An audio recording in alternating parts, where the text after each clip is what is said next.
Hi there, Steve Coffin here again in Palm Springs. Today I want to talk about the 10 secrets to language learning success.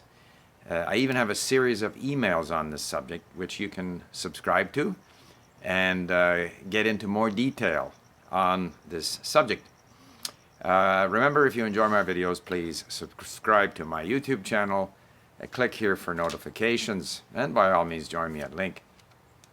I just wanted to mention too that one thing I discovered in Vancouver was these aloo bukhara, Persian or Iranian dried plums or prunes that are a little sour, a bit like the Japanese umeboshi, and they are delicious and they're very healthy and they're popular from, I don't know, Georgia, Turkey through to India. And I bought them down here and I really enjoyed them. I just had a couple before making this video.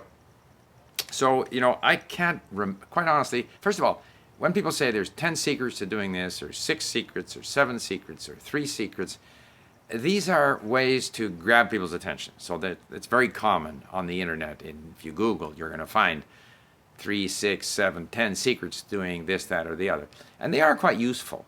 They got 10 ways that you can use baking powder, or 6 ways to keep moths out of your closet, or there's all kinds of these, and typically it's very useful. You can click through them one after another and it gives you ideas. So even though it may seem a little bit sort of the term now is clickbait, I find that they're quite useful. So I do encourage you to subscribe to my email series of 10 secrets. There aren't just 10 secrets, there aren't just 10 hints on how to study better. There might be 5, there might be 20. But I hope that each of these would stimulate some thinking, and maybe each person finds their own 10 secrets to language learning, things that they find help them become more effective language learners. But the absolute first one is the famous 3 keys that I often quote. Again, I don't remember her name, but she was the director of the languages department at San Diego State University. And she said, language learning consists of 3 things: your attitude, or the attitude of the learner, the time spent with the language. In other words, not sitting in a classroom listening to explanations in your own language about the language, but actually being with the language, listening, reading, speaking. So time with the language, attitude, time with the language, and then this ability to notice what's happening in the language. Some people will hear the language and just not notice how it's pronounced, so they'll continue pronouncing it the way they think it should be pronounced, maybe based on the writing system in their own language or whatever. So we do have to be a little attentive to the language. So that's secret number 1, is really, buy into these 3 keys to language learning. The second thing is, you got to take charge of your own language learning. You can't be dependent on a teacher or expecting a school to teach you. You have to drive the program. What are you interested in? Why are you doing it? And then, find things that you find worthwhile doing, and then do them.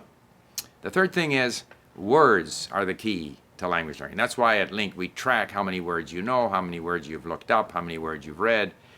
Because, again, when I was correcting people's English, it wasn't fine points of grammar that made their English less effective.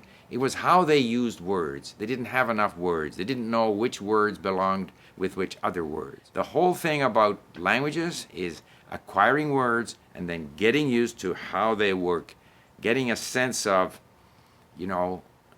the patterns of the language. And that's all based on words. Words and phrases, but phrases are patterns which consist of words. Also, when you go to speak, again, you're speaking words. You're speaking meaning. Don't worry about how close to native pronunciation you may have. Of course, you're paying attention to how the natives speak. You're trying to imitate it. Some people get closer. Some people aren't quite as close. It doesn't matter. If you're using words skillfully, if you're developing that feel for how words are used in the language. Time. I mentioned time. Make the time. Find the time. And in that sense, listening is such a powerful activity because it's helping your brain get used to the language, and it's also something that you can fit in almost, at all times of the day, while in the car, on public transit, or washing the dishes, and so forth and so on. Find ways to motivate yourself. Okay, it might be the kind of content you're doing. Maybe you're motivated by doing spaced repetition systems. Find things that motivate you. Another thing is, don't worry too much about how long it's going to take. If your focus is on enjoying the process, then how long it takes will take care of itself. You will move along more quickly if you're focused on enjoying the process rather than if you're focused on how quickly, can I learn the language. Another secret, I think, is to not be too focused on how much you could say at the beginning. It's fun to speak. It's fun to get feedback. It's fun to interact with people in a new language. It's fun to try to put some words together in a language that we're learning.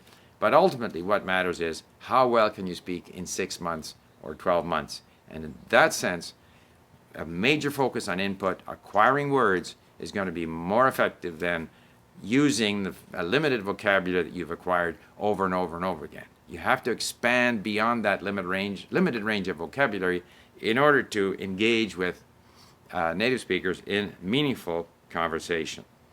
And finally, learning a language is a process of immersing yourself in a new environment. Really, as I've said before, I'm not sure there is a chapter 1, chapter 10. Yes, obviously, if you have more repetition, it's going to be easier. But at some point, you're looking at this lake or this swimming pool. You just have to get in and get wet. Start somewhere. Start listening and reading. Start using the little bit that you can. Immerse yourself. And if you do those things, I think you'll be successful as a language learner. In the meantime, for more detail on the 10 secrets of language learning, and again, I'm not sure I covered all 10, but please subscribe to my 10 secrets email course. All right then, thank you for listening. Bye for now.